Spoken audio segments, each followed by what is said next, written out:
Well, I hate to be the bearer of bad news, but there will be no X-T6 in 2025. What's up, everyone? Thanks for joining me. As always, I am Pete. My name is Pete. That was weird. Pete is what they call me. Peter is my given name, and I'm a portrait photographer in New York, and I rant about Fuji and other cameras and all of that, so make sure you like, comment, subscribe if you like this video. So, according to the Fuji rumor mill, which we all know and love, Fuji rumor mill can confirm the 6th generation platform will not be launched in 2025.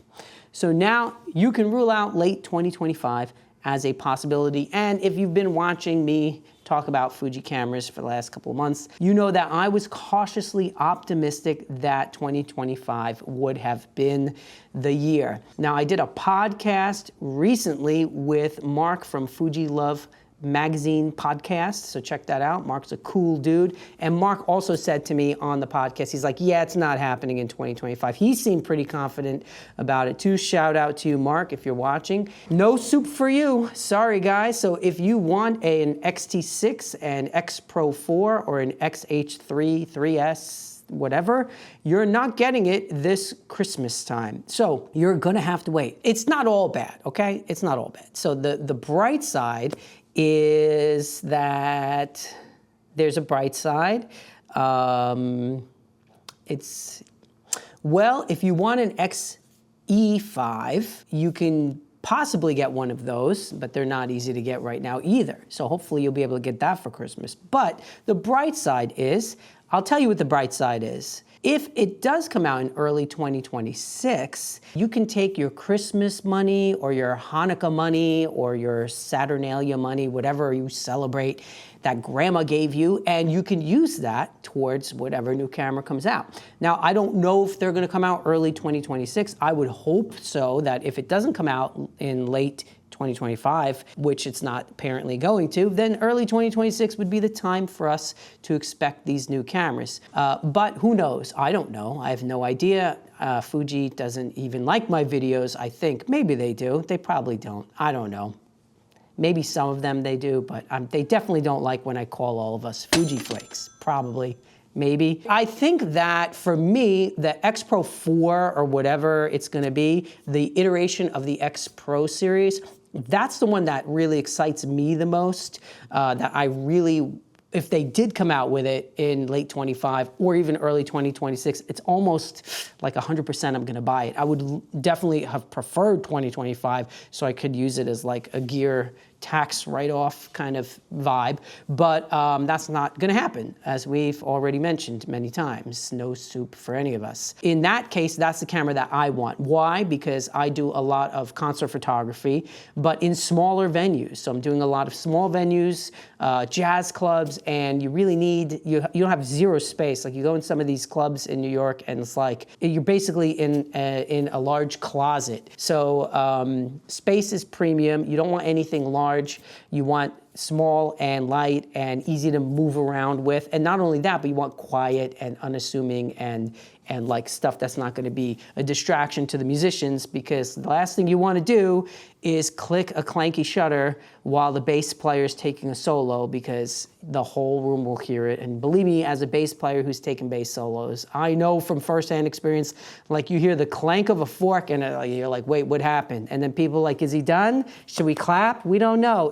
What's going on? There's the bass. Is it soloing? It just sounds like farts. I don't know what's going on. So the struggle is real. I would love to have an XPro whatever to go with my X-T5, because I mean overall I'm really happy with the X-T5. It's been a wonderful camera for me. It's done the job for me. I think that if the X-T6, when it does come out, it has to be a massive upgrade from the 5 for me to consider getting it, because I feel like the 4, XPro-4, whatever it's going to be, would be the thing that would complement what I'm doing, and that would probably become my primary camera for the stuff that I like to shoot. And then the T5 would be kind of like the backup in that case. That's kind of where my brain is. So this is where we're at, folks. So what are you going to do? Are you going to be an impulse buyer and pick up some kind of Fuji camera before the year ends? Are you going to get an XE5? I mean, I played with one at Build recently, at the B&H Build Expo. awesome camera. I really liked it.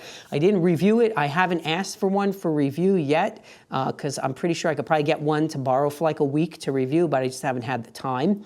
And I think that from the little that I've used it and then from some of the reviews I've watched, it looks pretty awesome. So that's an option. You could also buy an X-T5, which the prices are getting crazy now, but that's another option, or an X-H3. Used market is, like I predicted, unfortunately, is probably not going to save you much. At this point, it's really gone up quite a bit. So you do have options, though. I, for one, am going to buy nothing, at least not a Fuji camera or lens before this year ends, because I don't need anymore. I got enough. I'm buying backdrops because that's my new gas is backdrops, hand-painted backdrops, kind of like the one behind me that I use for my portrait shooting. Like, I feel like those are better investments at this point for me than gear. But that's another story for another video. So that's really all I wanted to mention. It's a disappointing day. However, it's really not disappointing because, you know, if you're able to use your camera today and you took a picture and you enjoyed the art and the craft of photography, it's a great day. So listen, before I wrap this up, I have the portrait community. It's called theportraitcommunity.com, and this is for serious photographers who want to become kick-ass portrait photographers and also actually grow a photography business. I coach and train. So check that out below. I have a Patreon if you just want to kind of chat with me, share photos, talk about gear, see a little behind the scenes stuff. That is in my Patreon. And what else? That's basically it. That's all I got for you. If you're going to buy anything, please use my links. It doesn't cost you anything, and it helps me out just a little bit, very little, but every little bit helps. Here's wishing you an awesome day. Go out, take some great pictures. Even if they're not great, just enjoy the process of taking them and have a wonderful time doing it. I'll see you in the next vid.